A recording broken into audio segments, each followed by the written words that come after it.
આ છોકરી આજે બાપુ લગભગ 1200 માં આવ્યા છે. સવારના 5 થી ચાલુ રહે પ્રસાદ ને એમનું કોન્સ્ટન્ટ. એક કોઈ સદગુરુ પદની કરુણા હોય, કોઈ એવી કરુણા હોય. કરુણા આ બાપુને હું કેમ કહું તમે રોકાણ. આ છોકરો મને કે બાપુ જવાનું કે હું તો કઈ બોલી ન હોઉં, હું કોઈને કઈ કરી ન હોઉં કે મારું કામ નથી. કોને કેમ કહું અને કોને રોકા કેમ રોકાણ. બાપુ આ ભૂમિમાં 40 વર્ષથી સત્સંગ આવ્યા, 9:30 થી 11:30 અને પૂનમ અને બીજ સવાર સુધી સત્સંગ 40 વર્ષ. આ ભૂમિ હે ને અહીંયા ચેતન સમાધિ વાળા દ્રશ્ય અનંત સત્પુરુષોની હાજરી અને જ્યાં સદગુરુ સાધુ સંતો પધારતા હોય ત્યાં કંઈક આ કેવું છે ભગવાન. આ વસ્તુ આ અનંત જન્મોના આપણા ઉપર કરુણા હોય ને, કરુણા અનંત જન્મોની કરુણા હોય ને. આમાં શું છે, આમાં કાગળિયા નથી. નહીતર તો પ્રોગ્રામ તો થતા હોય કાના ખોટું નથી, ન્યાય પરમાત્માનું જ ભજન થાય છે. પણ અમુક જે અનુભૂતિ છે ને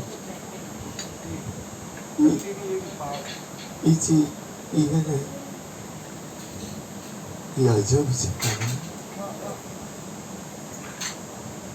આપણે કોઈ સગાવાલા, કુળ કુટુંબ કે લૌકિક કોઈ પણ વાતાવરણથી ભેગા નથી થયા. આપણે સદગુરુના નામથી ભેગા થયા છે. આપણું ભેગું થવું એ લૌકિક નથી. આપણે આજે ભજન કરીએ છીએ લૌકિક નથી, અલૌકિક છે. અને ખરેખર તો આપણે નથી કરતા.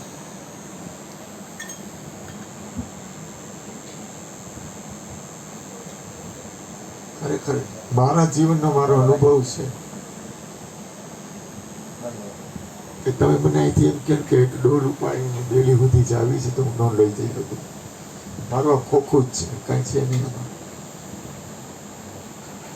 પણ પરમાત્માનું ભજન, સદગુરુનું ભજન, સાધુ સંતોનું ભજન, સત્પુરુષોનું ભજન એને એક જુદું હોય.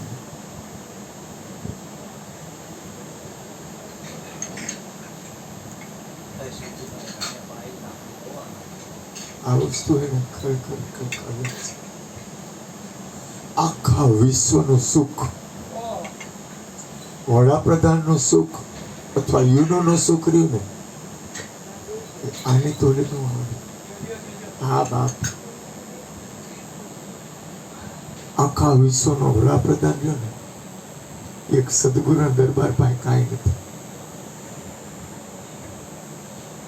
કારણ કે આ અજબ સ્થિતિ, અજબ.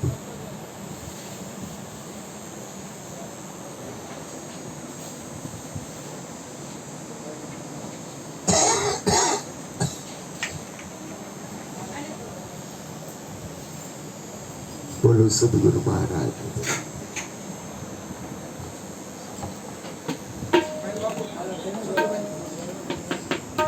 ચંદુભાઈ પટેલ, ભીખારામ બાપુ, કૈલાસપરી બાપુ, પધારો મારા વાલા. સંતો મહંતો જે કોઈ આવી જા. અહીંયા જગ્યા થઈ ગઈ છે. હા એમ